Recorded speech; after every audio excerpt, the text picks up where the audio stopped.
Qurbon hayitida 10 ming bolaning operatsiyasi o'tkazib berilmoqda. Assalomu alaykum, siz Oper.uz kanalidasiz.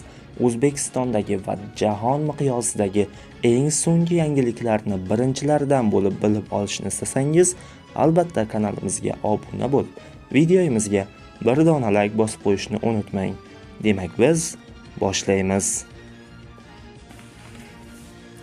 O'zbekistonda Qurbon hayiti munosabati bilan 10 ming bolaning jarrohlik amaliyoti o'tkazib berilmoqda. Bu haqida Prezidentning Muborak Qurbon hayiti munosabati bilan aholini davlat tomonidan qo'llab-quvvatlash va mehr-saxovat tadbirlarini samarali tashkil etish to'g'risidagi qarorida belgilangan.